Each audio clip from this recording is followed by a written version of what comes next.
Tarot by കോമള എന്ന YouTube ചാനലിലേക്ക് എല്ലാവർക്കും സ്വാഗതം. ഇന്നത്തെ റീഡിങ് റിലേഷൻഷിപ്പ് റീഡിംഗ് ആണ്. നിങ്ങളുടെ വ്യക്തി നിങ്ങളോടുള്ള സ്നേഹം മുഴുവൻ പ്രകടിപ്പിക്കാത്തതിൻ്റെ കാരണങ്ങൾ. നിങ്ങളുടെ വ്യക്തിക്ക് അവരുടെ പരിശ്രമത്തിലും ശക്തിയിലും വളരെയധികം വിശ്വാസമുണ്ട്. ആ വിശ്വാസത്തോടെ മുന്നോട്ട് പോവുകയാണെങ്കിൽ എല്ലാ കാര്യങ്ങളും നേടിയെടുക്കാൻ പറ്റുമെന്നൊരു വിശ്വാസവുമുണ്ട്. സ്നേഹത്തേക്കാൾ കൂടുതൽ പരസ്പര വിശ്വാസമാണ് വേണ്ടതെന്ന് അവർ വിശ്വസിക്കുന്നു. അതുപോലെ ഒരേ ലക്ഷ്യത്തിന് വേണ്ടി, അതായത് പണം ഉണ്ടാക്കണമെന്ന ലക്ഷ്യത്തോടു കൂടി മുന്നോട്ട് പോവുകയാണെങ്കിൽ അതിനുവേണ്ടി മുഴുവൻ സമയം ചെലവഴിക്കണമെന്നും ഒരാളാണ് നിങ്ങളുടെ വ്യക്തി.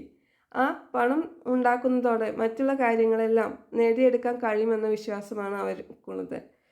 അതുപോലെ മാനിഫെസ്റ്റ് ചെയ്ത് ഏത് കാര്യവും നമ്മൾ ആഗ്രഹിച്ച കാര്യങ്ങളൊക്കെ നേടിയെടുക്കാൻ കഴിയുമെന്നും അതുപോലെ തന്നെ ഇച്ഛാശക്തിയോടുകൂടി നമ്മൾ മുന്നോട്ട് പോവുകയാണെങ്കിൽ നേട്ടങ്ങൾ നമുക്ക് കൈവരിക്കാൻ കഴിയുമെന്നും ഈ സ്നേഹത്തേക്കാൾ കൂടുതൽ നിങ്ങൾക്ക് വേണ്ട കാര്യങ്ങൾ ചെയ്തു തരണമെന്നാണ്